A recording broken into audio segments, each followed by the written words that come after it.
Dans un monde en constant changement, où nos sociétés définissent notre mode de vie, notre conduite, et tout ce que nous devons faire pour être considérés comme des personnes normales, je vais dans cette vidéo te donner 5 éléments, que si tu parviens à les appliquer, feront ressortir le meilleur de toi. Tu ne rentreras plus dans les cases dictées par la société. Tu réussiras à mettre en lumière ce qui sommeille en toi. Tu te rendras compte que certes nous sommes tous uniques, mais que tu es particulière dans cette unicité. Alors reste sur cette vidéo et à la fin, tu te regarderas différemment. Commence par te mettre en retrait du monde. Passe plus de temps avec toi-même, retrouve-toi, fais une introspection.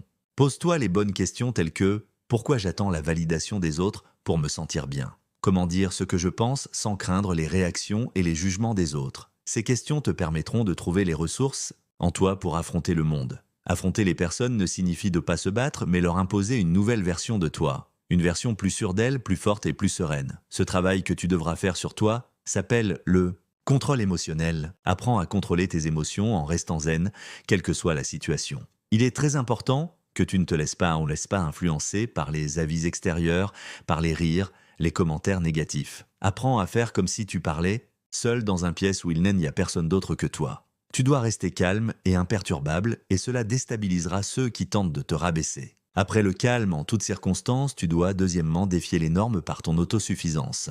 Tu dois avoir suffisamment de capacité pour imposer tes idées sans crier ou t'énerver. Trouve la force en toi, sors de ta zone de confort pour affirmer tes réelles capacités et s'il le faut, apprends tout ce que tu ne sais pas faire. Apprends à communiquer posément. Trouve les mots qui résonnent sans manquer de respect. Montre aux autres que même s'il t'arrive de les solliciter, tu as la capacité de faire beaucoup de choses toute seule. Ils doivent savoir que tu peux t'accomplir seul. Quand ton entourage sait que tu te suffis à toi-même, il te respecte, car c'est une force de s'autosuffire, surtout chez une femme. Cette autosuffisance te conduit au troisième point, qui est la confiance en toi. En puisant au plus profond de toi pour faire ressortir tes capacités, cela te donnera confiance en toi. La confiance en soi peut nous faire arriver là où nous n'avons jamais pensé y arriver. Tu deviens inarrêtable lorsque tu as confiance en toi. Cette confiance en toi te rendra charismatique. Affronte les regards, bombe le torse, ne montre pas de signe de capitulation même quand tu es à court d'idées. Le quatrième point te demande d'être à l'écoute des autres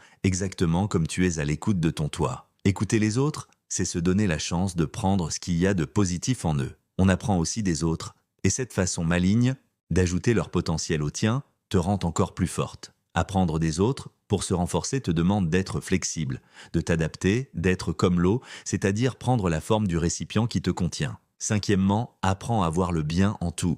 Aucune expérience n'est totalement négative. On y apprend toujours quelque chose et beaucoup de gens ont du mal à voir le verre à moitié plein. Développe l'art de positiver en toutes circonstances. Les expériences négatives servent de leçon et les plus grands sages disent que l'expérience forge. Les expériences difficiles brisent la plupart des personnes et à partir d'aujourd'hui, rien ni personne ne doit pouvoir te briser.